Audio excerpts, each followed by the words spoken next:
আমি আল্লাহ রাব্বুল আলামিনের গোলামি করার জন্য মুসলমান ভাইরা আমার দুনিয়ার জমিনে মানুষ আসার পরে দুনিয়ার লোভে পড়ে, সম্পদের লোভে পড়ে মানুষ যখন আল্লাহ রাব্বুল আলামিনকে ভুলে গেল, মানুষ আল্লাহ রাব্বুল আলামিনের নিয়ামতগুলো ভুলে গেল, মানুষ আল্লাহ রাব্বুল আলামিনের রহমতকে ভুলে গেল, মানুষ আল্লাহ রাব্বুল আলামিন যে দুনিয়ার জমিনে এত অসংখ্য নিয়ামত দান করেছেন, মানুষ এইগুলাকে ভুলে দুনিয়ার পিছনে দৌড়াদৌড়ি করতেছে। আল্লাহ রাব্বুল আলামিন বলতেছেন, জীবনের অধিকাংশ সময় কাটায় দিছো আমি মালিকের নাফরমানি, জীবনটাকে কাটায় দিছো আমি মালিকের নাফরমানিতে। জীবন তুমি পরিচালনা করতেছো শয়তানের দ্বারা, শয়তানের কুমন্ত্রণা তোমার ভিতরে দেয়, তুমি সেই শয়তানের কুমন্ত্রণা পেয়ে পেয়ে মহান আল্লাহ রাব্বুল আলামিনকে তুমি ভুলে গেলা, ওই মহান মালিককে তুমি ভুলে গেলা, যে মালিক তোমাকে সৃষ্টি করেছে। শুধু তাই নেই রে বান্দা,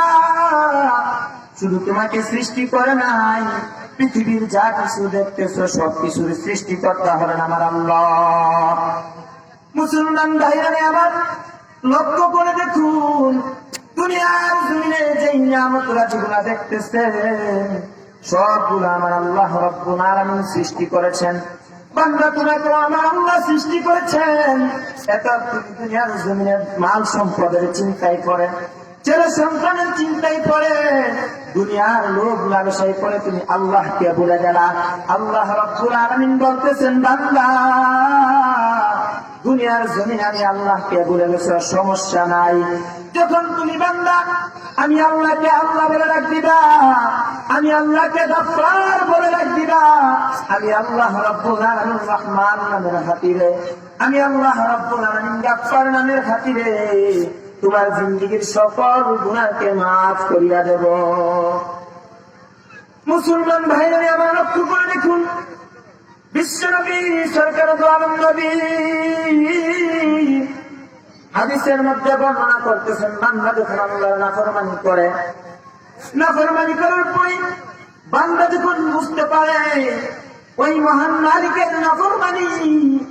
ওই মালিকের অসন্তুষ্টি তার উপর, যখন বান্দা ওই মালিকের দরবারে দুইটা হাত উঠায়া চোখের পানিগুলা জোর জোর করে ছাড়তে থাকে, মহান আল্লাহ রাব্বুল আলামিনের কাছে যখন তার অতীতের গুনার জন্য আল্লাহ রাব্বুল আলামিনের দরবারে তওবা করতে থাকে, আল্লাহ রাব্বুল আলামিন কেমন খুশি হয়। বিশ্বনবী সরকার দু আলম নবী হাদিসের মধ্যে বর্ণনা করে বলতেছেন, ওই মরুভূমিতে যখন কোন বান্দা ক্লান্ত অবস্থায় একটা গাছের নিচে কিছুক্ষণ রেস্ট করার জন্য যখন থামে, বান্দা একটু আরামায়েশ করতেছে, হঠাৎ করে বান্দার চোখে ঘুম এসে গেল, বান্দা আরাম পাওয়ার পরে ঘুমায় গেল। ঘুম থেকে ওঠার পরে বান্দা যখন তাকায় দেখে তার মাল সামানা যা ছিল, বান্দা যখন তাকায় দেখে তার সোয়ারি যা ছিল কোনো কিছুই নাই, তখন বান্দা চিন্তা করতে থাকে, হায় রে এই মরুভূমির মধ্যে কোনো কিছুই তো নাই, আমি কিভাবে বাঁচবো, কি খাবো, কিভাবে আমি আমার গন্তব্যে পৌঁছবো। তখন বান্দা চিন্তা করতে করতে আবার একটু যখন আরাম করতে থাকে, চিন্তার কারণে বান্দার চোখটা লেগে যায়